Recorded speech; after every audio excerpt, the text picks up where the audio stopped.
Howdy, it's Liz again. I'm back with another junk flow journal. A flow journal is one that is created with the intention of being taken apart and the pieces of which will be used in your own crafts, perhaps a junk journal. I make mine out of firm scrapbook paper for the cover. It is a 12 by 12 piece of scrapbook paper, so folded in half it measures 6 inches this way, 9 inches this way, and folded over and taped closed with washi tape is a 3-inch pocket on the inside. It's held together with 3 strands of fiber. This is a hand-dyed hen-spun wool. This is a slubby synthetic, and this is a pearl cotton, and those are wrapped twice through the center of the journal to hold it together.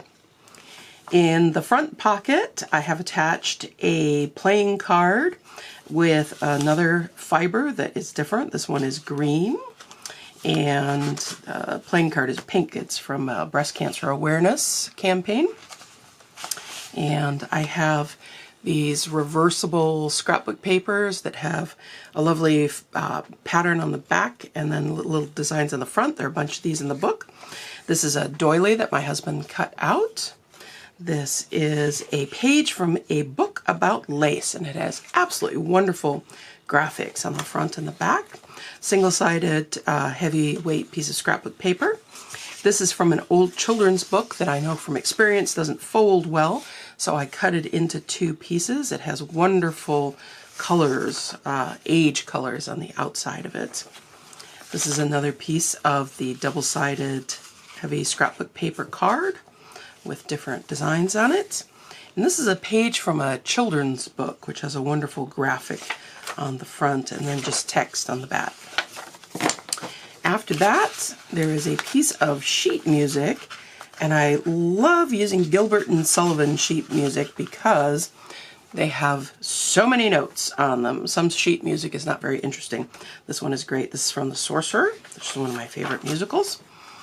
This is a vintage receipt book, and where possible, I fold over the pages so you get twice as much. So this is folded over, this is folded over. There'll be 2 receipts you'll see later.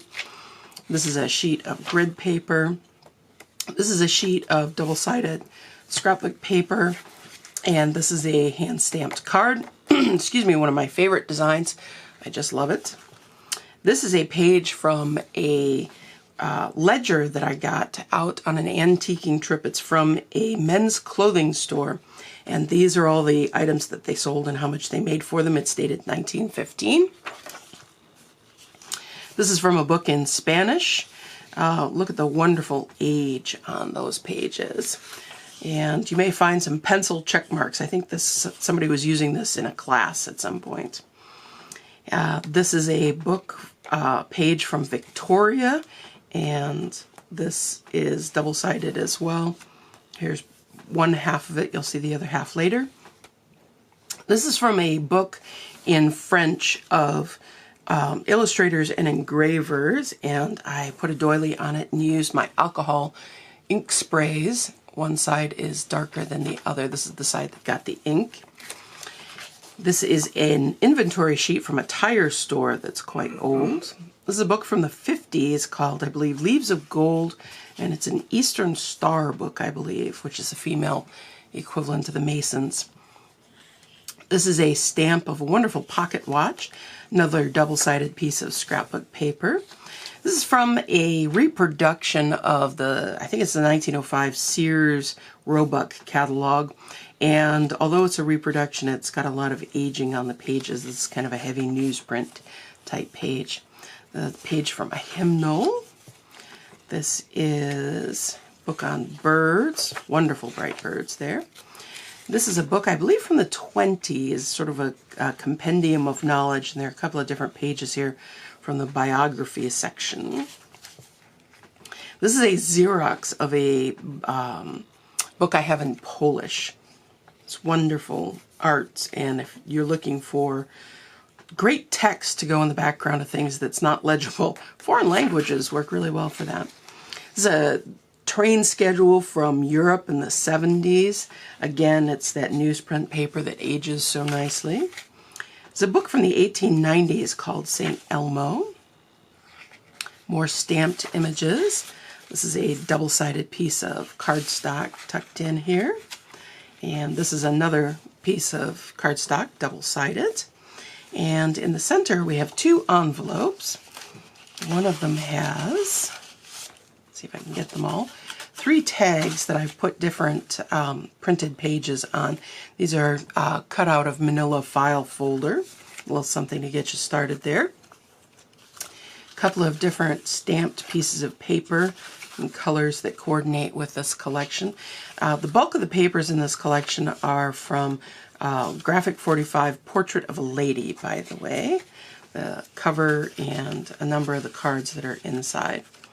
These are just coordinating single-sided pieces of the lighter weight scrapbook paper. They're all white on the back. More of these cards with the lovely print on the back. Goes so well with the Portrait of a Lady. And these are all from that collection. They have tone-on-tone prints on the front and on the back as well. Prints on the back are much simpler. And that is in the first pocket. The second pocket has a bunch of coordinating fabrics, which I have laid out within the envelope, so I'm not going to take them out because they tend to get wrinkled when you put them back in. But I think there may be 13, 1, 2, 3, 4, 5, 6, 7, 8, 9, 10, 11, 12, 13. Yes, 13 fabrics in there. And then these are the backs of the other pieces of paper. Again, another Portrait of a Lady, double-sided. Another double-sided card. St. Elmo's, train schedule. The Polish book, love the ducks. Book on birds, the hymnal, the Sears catalog. This envelope contains a couple of different things.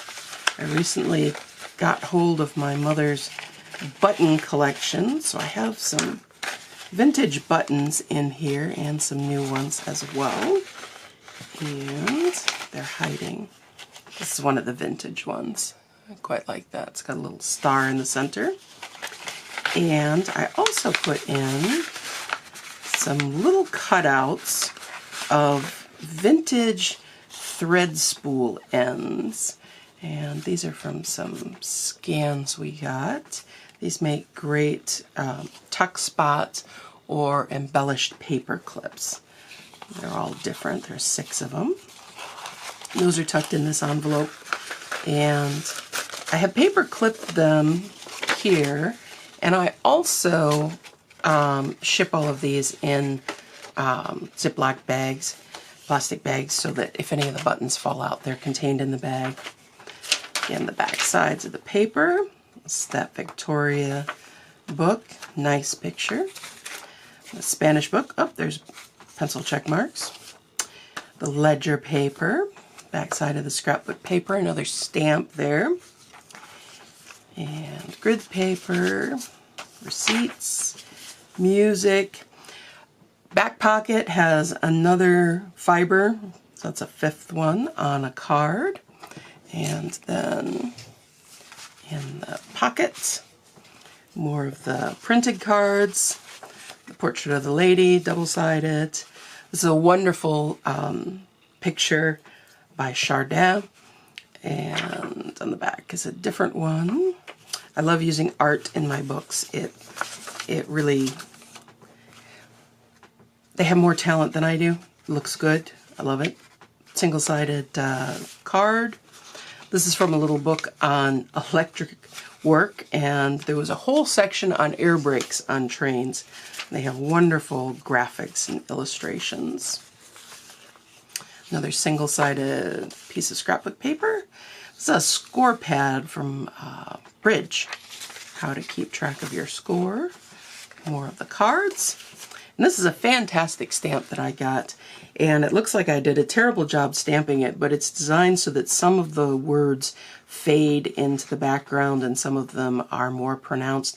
These are all wild plant names. And this is a piece of paper from a great book I have on making shaker furniture. It has wonderful illustrations. And This is the person who I think wrote the book. Anyway, this is going to be for sale on Etsy, and please check it out. It is hopefully going to be great in your crafts. Thanks for looking. Have a great day.